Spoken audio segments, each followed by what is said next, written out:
Салам достор, медиада фейк көзөмөл. Сиздер менен мен Аймерим. Кыргызстанда ички авиа каттамдарды кайсыл компания аткарат? Алардын ээлери кимдер? Кандай ишмердүүлүк жүргүзөт?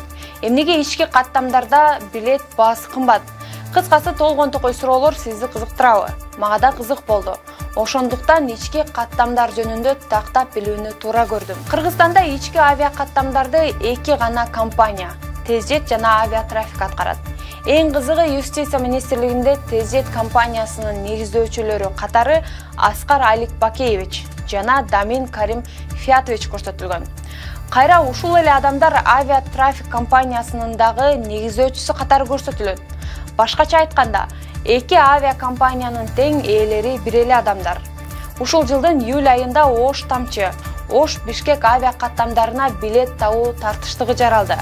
Бул жарандардын наразычылыгын жаратып, социалдык тармактарда да түрдүү пикирлер жазылды. Алардын айтымдарында Ош Тамчы авиа каттамы 1-июлда иштеп баштаганы менен 3-июлдарда эле бул айга билет жок болуп калган.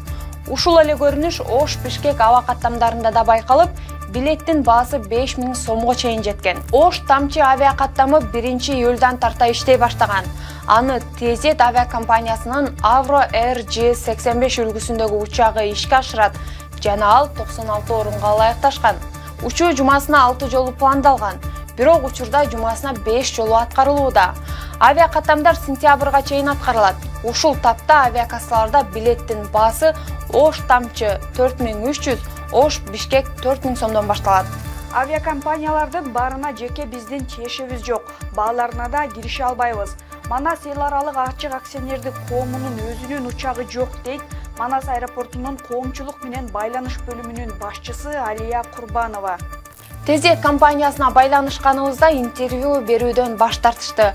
Ал эми авиабилет саткан компаниялар билетке суроо талап көп болгондуктан Ош Тамчыга билет табуу кыйын болуп жатканын билдирди. Компаниянын маалыматына ылайык, Ош Бишкек билет баасы эң кымбаты 3900 сом. Биз авиакомпаниялар берген баа менен сатабыз. Биз каалаган эле бааны койгону укугубуз жок. Авиакомпания өзү койгон баадан бизге пайыз чыгарып берет. Жогорку кеңештин депутаты Элдар Сулайманов авиакассалар өздөрү пайда көрүү үчүн билеттерди кымбаттатууда деген пикирде. Сезон болуп жатат.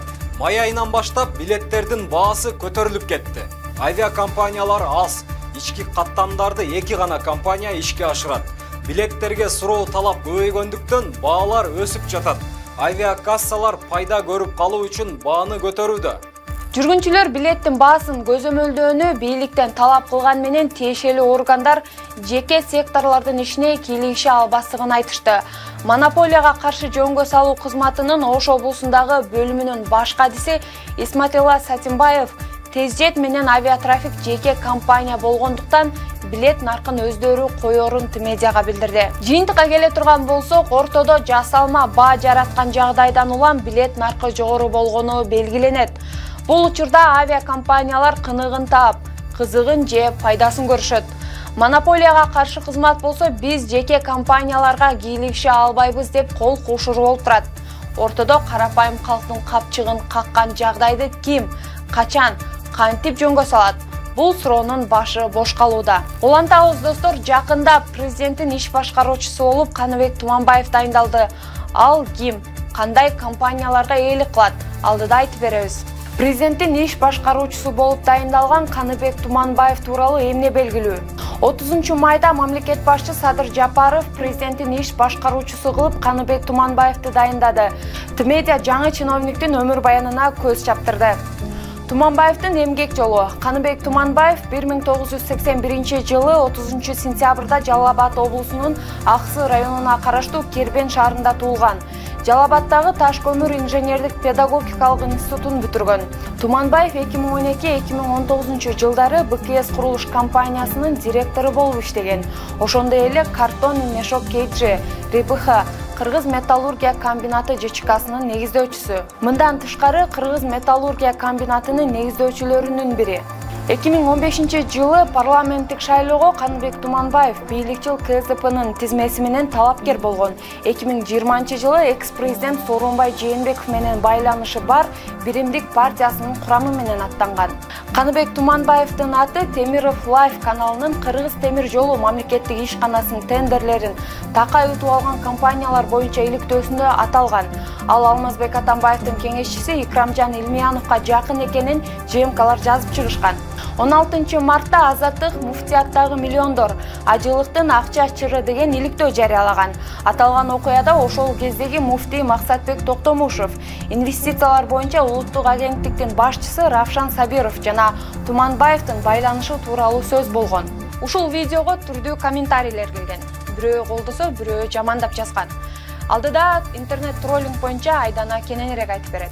Троллингке көбүнчөсү блогерлер, журналисттер, активисттер, ырчылар, саясатчылар жана чиновниктер кабыл болушат. Мисалы, Назира Айтбекованын постунун астынан Өзбек Ажы Чотонов комментарий калтырган. Комментарийде уят сөздөр менен басынтканына күбө болгонбуз. Жол кеткен муну бир психушкага обследование жасатыш керек.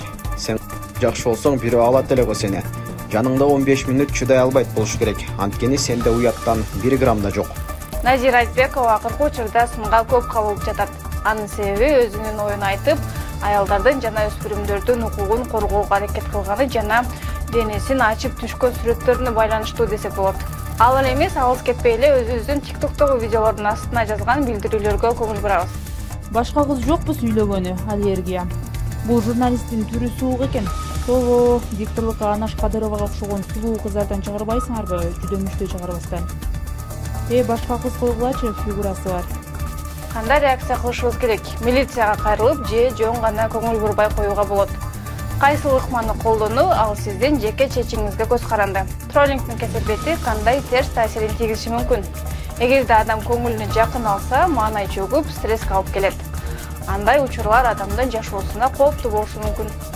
Мисалы, аябай бай азиаттар деген кинодо ойногон актриса Констанс Фу интернеттеги каралоонун кесепетинен өз өмүрүн кыюуга аракет кылган.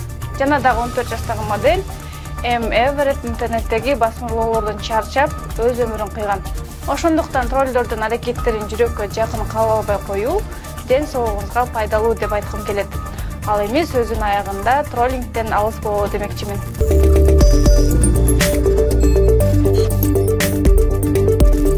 Достор, бизге бөлүнгөн убакыт соңуна келип жетти.